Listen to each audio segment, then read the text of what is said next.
Assalamualaikum warahmatullahi wabarakatuh. Halo teman-teman semua, perkenalkan nama saya Vika Bunga Lestari. Saya dari kelas 12 MIPA 4 SMA Negeri 2 Sarolangun. Di sini saya di bawah bimbingan Ibu Irma Haryani akan mengajak teman-teman semua untuk belajar memahami materi matematika mengenai kaidah pencacahan dan peluang. Selamat menonton. Halo teman-teman semua, di sini saya Vika Bunga Lestari dari kelas 12 MIPA 4 SMA Negeri 2 Sarolangun akan mengajak teman-teman semua untuk belajar memahami materi matematika yaitu kaidah pencacahan dan peluang. Oke, di sini kita akan belajar mengenai aturan perkalian dan aturan penjumlahan. Nah, untuk memahami aturan perkalian dan aturan penjumlahan, kita harus mengetahui dulu nih, banyaknya kejadian suatu peristiwa atau kejadian. Di mana dalam kaidah pencacahan dan peluang, kita biasa mengenal lambang S ini sebagai jumlah himpunan dan NS ini sebagai banyaknya jumlah himpunan. Oke, kita langsung saja ke contohnya. Di sini ada contoh, apabila kita melemparkan dadu berisi 6 mata dadu, maka kemungkinan hasil yang muncul yaitu, nah teman-teman, kita bisa mengetahui bahwa mata dadu itu memiliki 6 sisi, sehingga S-nya yaitu, himpunannya ada 1, 2,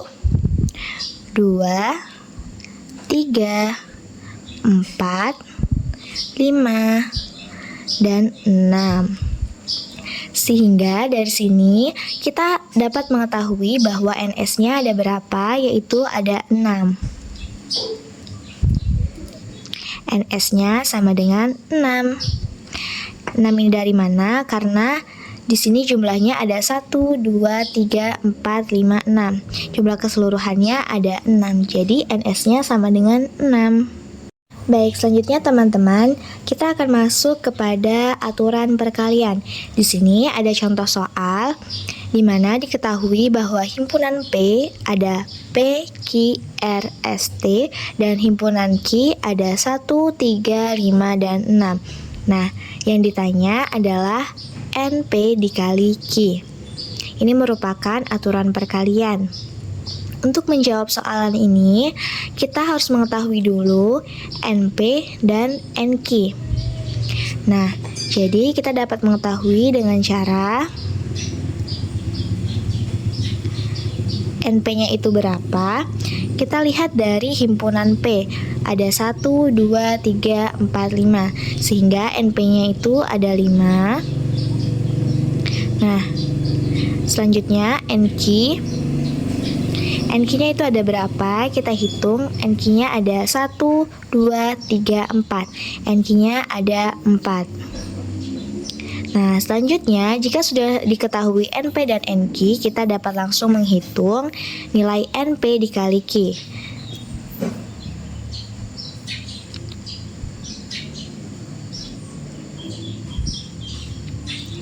Sehingga nilai NP dikali Q yaitu NP-nya adalah 5 dan NQ-nya adalah 4, maka NP dikali Q adalah 5 dikali 4 sama dengan 20.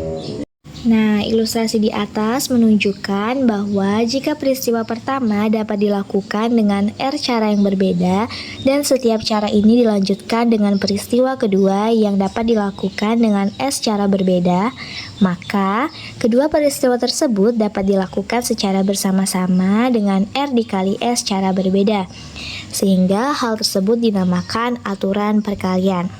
Nah, di sini kita mempunyai soal yaitu seseorang mempunyai 8 kemeja dan 3 sweater.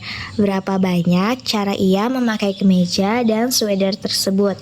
Nah, kita dapat menjawab dengan cara yaitu kita misalkan kemeja ini adalah K. Dia ada 8 cara. Sehingga NK-nya itu 8 dan sweater kita simbolkan dengan S. Dia ada 3 cara sehingga ns-nya sama dengan 3. Nah, dari sini kita bisa mengetahui bahwa NK dikali S itu sama dengan 8 dikali 3.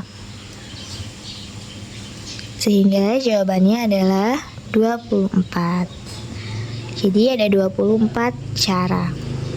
Baik, selanjutnya teman-teman, kita masuk ke aturan yang ketiga, yaitu aturan penjumlahan.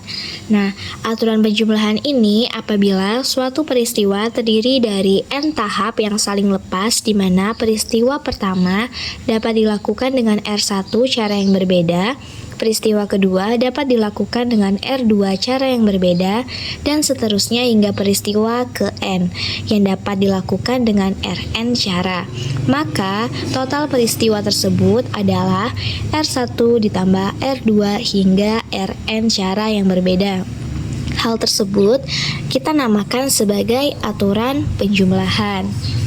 Nah, di sini kita ada soal mengenai aturan penjumlahan.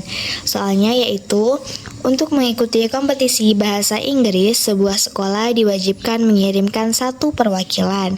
Jika dalam tahap akhir seleksi terpilih 2 siswa laki-laki dan 3 siswa perempuan, tentukan banyaknya cara sekolah memilih wakilnya untuk mengikuti kompetisi bahasa Inggris.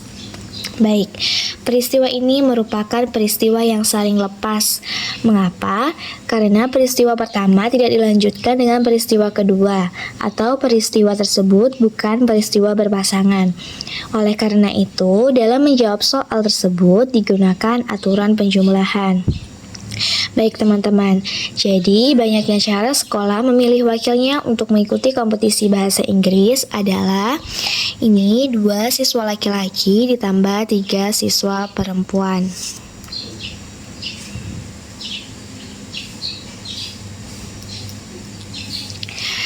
Dua ditambah 3 yaitu 5. 5 apa? 5 cara berbeda.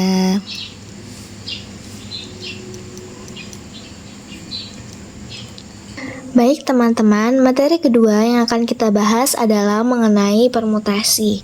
Sebelumnya, permutasi itu apa sih? Jadi, permutasi adalah susunan yang berbeda yang dapat dibentuk dari n unsur, yang diambil dari n unsur atau sebagian unsur. Nah, pertama kita akan mempelajari mengenai notasi faktorial. Dalam matematika, perkalian pengulangan seperti 3, 2, 1 dinotasikan dengan 3 faktorial. Demikian juga dengan 4 faktorial itu sama dengan 4 kali 3 kali 2 kali 1. 5 faktorial, 5 kali 4 kali 3 kali 2 kali 1. 2 faktorial adalah 2 kali 1. 1 faktorial adalah 1 dan 0 faktorial adalah 1. Baik, di sini kita mempunyai soal ada 8 faktorial dibagi 2 faktorial per 7 faktorial. Langsung saja kita selesaikan. Jadi 8 faktorial ini merupakan perkalian 8 dikali 7 kali 6 kali 5 kali 4 kali 3 kali 2, 1. Nah, karena di sini ada 7 faktorial yang mendekati dengan 8 faktorial, maka kita dapat tuliskan 8 faktorial ini adalah 8 dikali 7 faktorial. Dibagi 2 faktorial adalah 2 kali 1 dan 7 faktorial kita tulis. Ini dapat kita coret sehingga tinggal 8 dibagi 2 hasilnya 4. Selanjutnya yang kedua ada permutasi dengan semua unsur yang berbeda. Teoremanya yaitu jika ada n unsur yang berbeda diambil n unsur, maka banyak susunan atau permutasi yang berbeda dari n unsur tersebut adalah P n, n sama dengan npn atau sama dengan n faktorial. Nah, untuk memahami teorema ini, mari kita bahas soal. Jadi ada soal, berapa banyak kendaraan yang dapat diberikan nomor polisi yang menggunakan lambang bilangan 5, 6, 7, 8 dan tidak ada lambang yang berulang di mana tiap nomor terdiri dari 4 angka. Nah, ini soal yang cukup mudah teman-teman. Kita di sini mengetahui bahwa n-nya itu ada 4, di mana ini merupakan himpunan dari 5, 6, 7, dan 8. Nah, dengan mengikuti rumus atau teorema yang ada, maka P 4,4 itu sama dengan 4 faktorial, yaitu 4 kali 3 kali 2 kali 1. Sehingga jawabannya adalah 24. Selanjutnya, yang ketiga, kita akan membahas mengenai permutasi dengan sebagian unsur berbeda. Teoremanya yaitu banyak permutasi R unsur yang diambil dari N buah unsur yang berbeda adalah P N, R sama dengan N faktorial dibagi N dikurang R dalam kurung faktorial, di mana ada syarat bahwa R itu harus lebih kecil dari N. Nah, P, N, R ini dibaca permutasi R unsur dari N unsur. Baik, untuk lebih memahami teoremanya, maka kita harus mencoba soal. Di sini ada soal, hitunglah P 10,2. Maka P 10,2 ini dengan menggunakan rumus akan sama dengan 10 ini kita jadikan N dan 2 ini kita jadikan R karena 2 ini lebih kecil dari N. Maka 10 faktorial dibagi 10 dikurang 2 faktorial sama dengan 10 faktorial dibagi 8 faktorial sama dengan 10 dikali 9 dikali 8 faktorial dibagi 8 faktorial. Ini bisa kita coret, maka sisa 10 dikali 9, ini hasilnya 90. Baik, yang keempat yaitu permutasi dengan beberapa unsur yang sama. Teoremanya yaitu banyaknya cara membagi N buah unsur ke dalam K sel yang masing-masing berisi N1 unsur pada sel pertama, N2 unsur pada sel kedua, dan seterusnya sampai NK unsur pada sel ke K adalah N1, N2, N3 hingga NK sama dengan N faktorial dibagi N1 faktorial, N2 faktorial, N3 faktorial hingga NK faktorial. Baik, untuk memahami teoremanya, kita langsung saja masuk ke contoh soal. Di sini ada soal yaitu tentukan banyak cara yang berbeda. 6 orang siswa dapat dibagi atas 3 kelompok yang masing-masing anggotanya 4, 2, 1. Kita langsung saja jawab. Maka banyak cara yang berbeda adalah di sini N-nya adalah 6. Dan yang sebagai N1, N2, N3-nya adalah 4, 2, 1.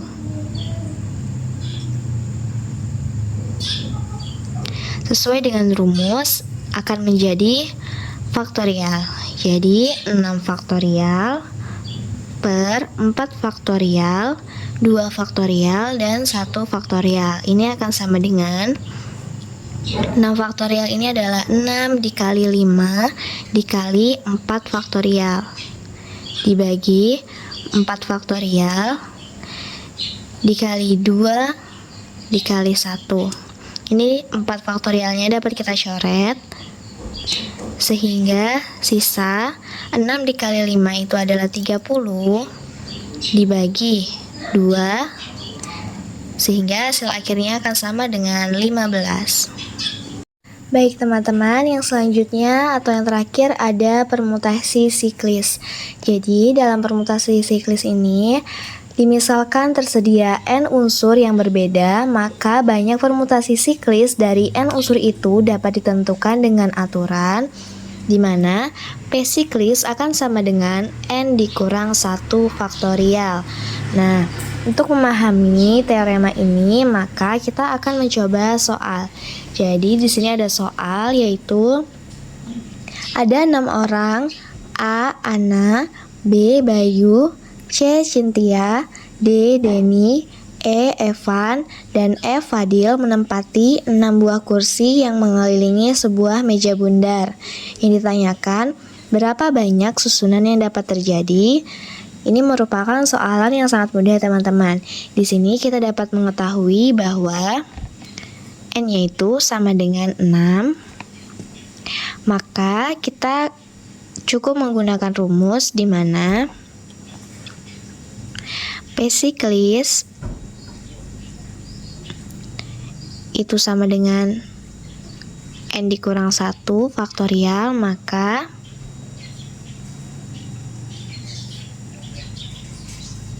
P siklis akan sama dengan, karena N kita 6, maka 6 dikurang 1 faktorial. Ini sama dengan 5 faktorial. Nah, 5 faktorial ini sama dengan 5 dikali 4 dikali 3 dikali 2 dikali 1. Sehingga hasilnya adalah 120. Baik teman-teman, materi yang selanjutnya adalah kombinasi. Secara umum, kombinasi R unsur dari N unsur yang diketahui di mana R itu lebih kecil atau sama dengan N adalah, di sini ada rumusnya, yaitu C atau kombinasi N, R akan sama dengan N faktorial dibagi R faktorial dikali dalam kurung N dikurang R faktorial, atau NR sama dengan N faktorial dibagi R faktorial dikali dalam kurung N dikurang R faktorial. Nah, agar kita lebih paham akan teoremanya, mari kita mencoba soal. Di sini ada soal, berapa banyak regu estafet yang berbeda jika 2 siswa dari 6 siswa sebagai calon peserta. Nah, di sini yang perlu kita ketahui adalah di mana banyak regu itu akan sama dengan banyak kombinasi 2 dari 6 siswa. Maka kombinasinya yaitu 6,2. Sesuai rumus, 6 ini akan menjadi N atau sebagai N, dan R ini adalah 2 karena syaratnya yaitu R harus lebih kecil dari N. Jadi kombinasinya 6,2 akan sama dengan 6 faktorial dibagi R-nya 2 faktorial dalam kurung 6 dikurang 2 dalam kurung faktorial sama dengan 6 faktorial dibagi 2 faktorial itu adalah 2 dikali 1. 6 dikurang 2 adalah 4 faktorial. Ini sama dengan 6 faktorial sama dengan 6 dikali 5 dikali 4 faktorial, agar bisa kita sama-sama coret.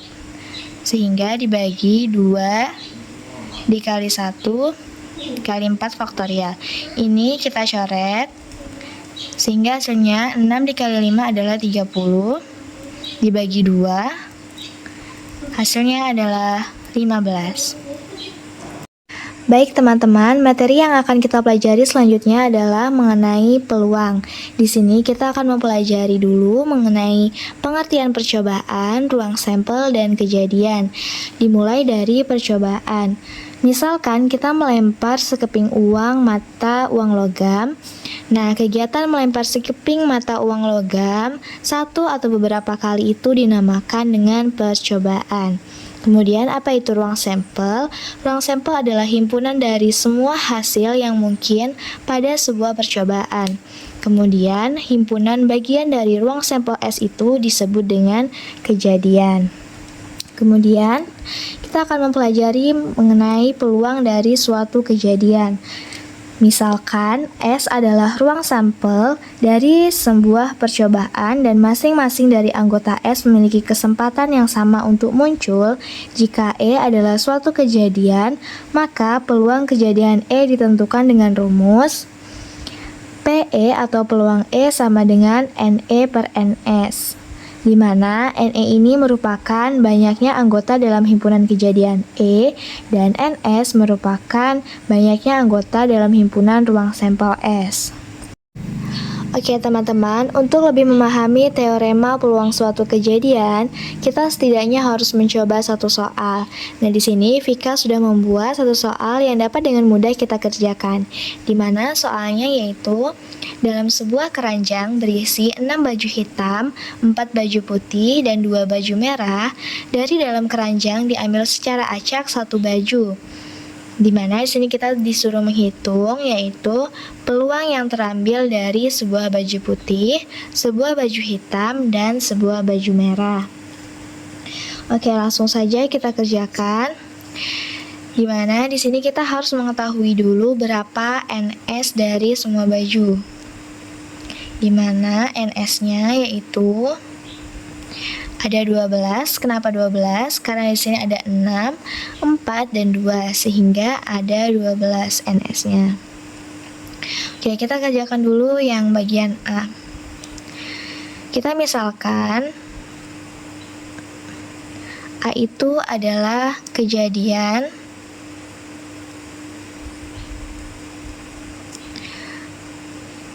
terambilnya satu baju putih. Maka NA di mana baju putih ada 4 buah, maka NA sama dengan 4. Sudah diketahui NA dan NS, maka kita akan dengan mudah mencari PA atau peluang kejadian A. Ingat rumus yang tadi bahwa PA akan sama dengan NA per NS, di mana NA adalah 4 dan NS adalah 12. Ini dapat lebih kita sederhanakan, sama-sama kita bagi 4, maka hasil akhirnya adalah 1/3. Maka diketahuilah peluang A adalah 1/3. Kemudian yang B, kita misalkan juga B itu adalah kejadian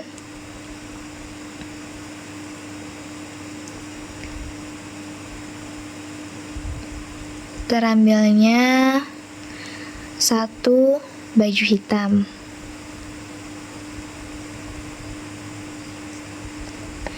Nah, maka kita harus mencari NB.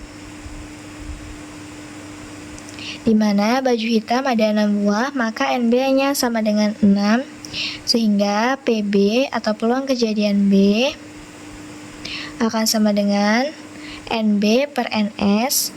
NB-nya sama dengan 6 dan NS-nya sama dengan 12. Ini sama-sama kita bagi 6, kita sederhanakan menjadi 1/6. Maaf, 1/2. Kemudian yang C. Yang C ini adalah kita akan mencari peluang terambilnya baju merah. Maka kita misalkan misal C itu adalah kejadian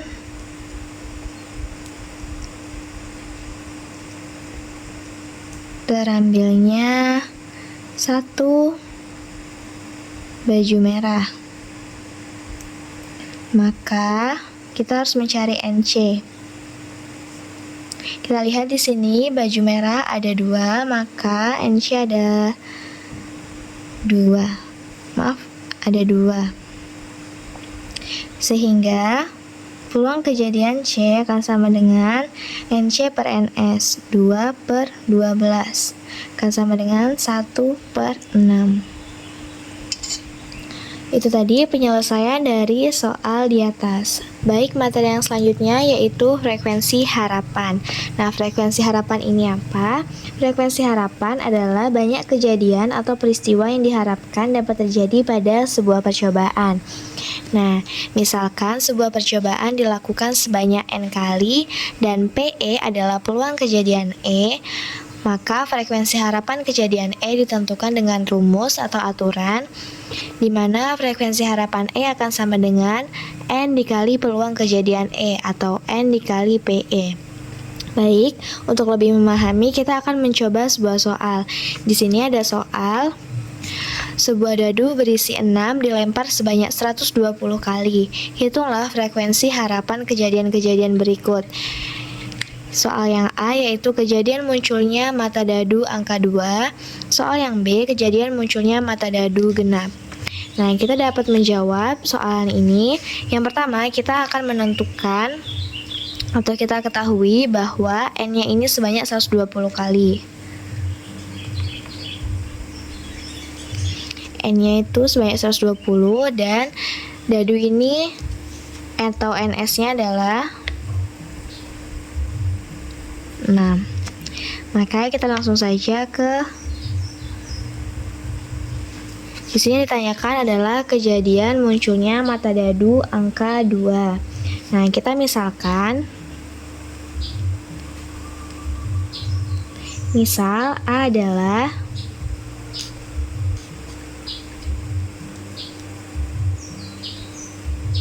kejadian munculnya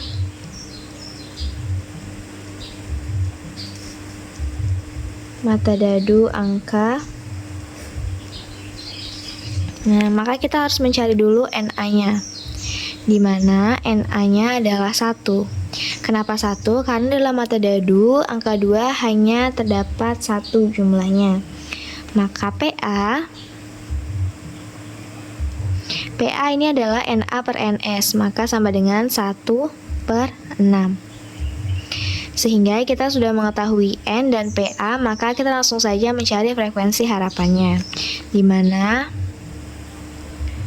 FH A atau frekuensi harapan A /adalah N dikali PA.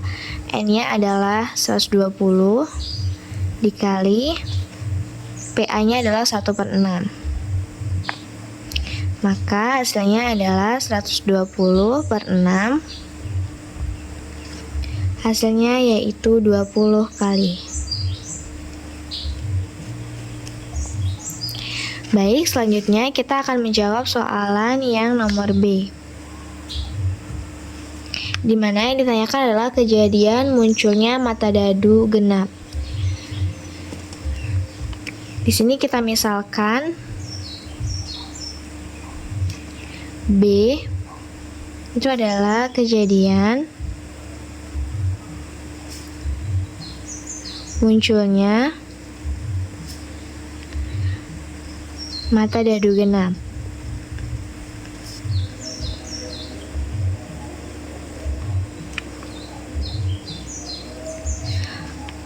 Kemudian kita mencari NB,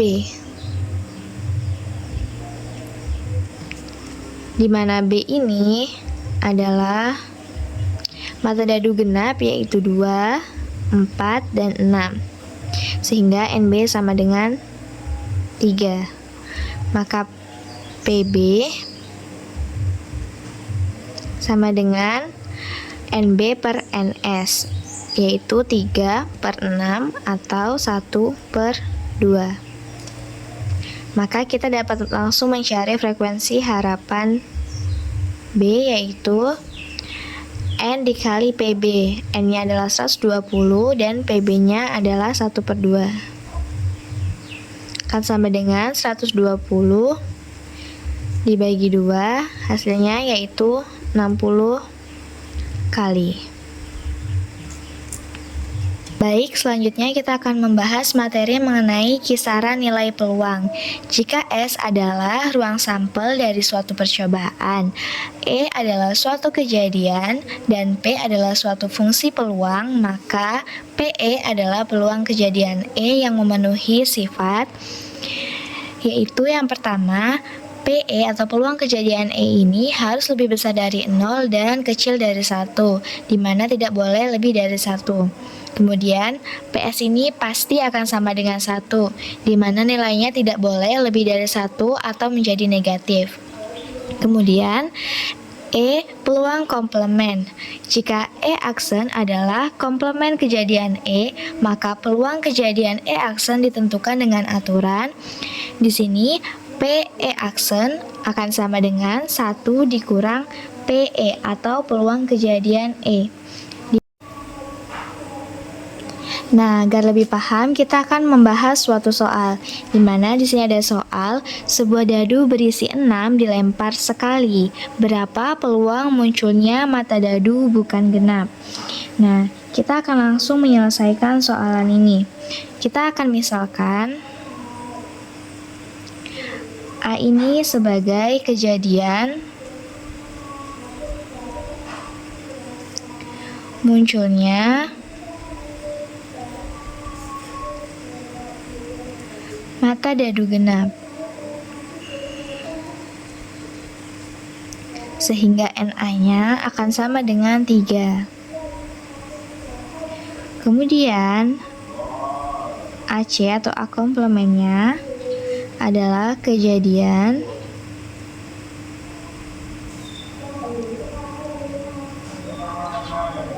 munculnya mata dadu bukan genap.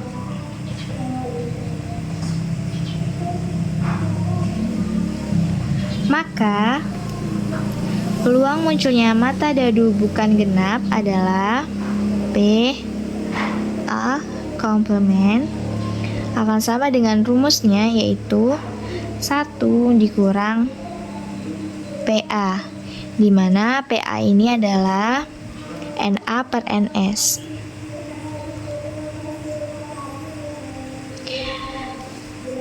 Kita langsung saja masukkan bahwa NA ini adalah 3 dan NS ini adalah 6. Ini akan sama dengan, ini kita sederhanakan dulu menjadi 1 dikurang 1/2. Sehingga jawabannya adalah 1/2. Baik teman-teman, kita akan membahas materi selanjutnya, yaitu mengenai kejadian majemuk. Ada peluang gabungan 2 kejadian. Nah, misalkan A dan B adalah 2 kejadian yang berada dalam ruang sampel S, maka peluang kejadian A gabungan B ditentukan dengan rumus P A gabungan B sama dengan PA ditambah PB dikurang PA irisan B. Nah, langsung saja kita masuk ke pembahasan soal. Di sini ada soal, diketahui dadu bersisi 6. Tentukan peluang kejadian pelemparan 1 kali muncul angka adalah bilangan genap atau bilangan prima.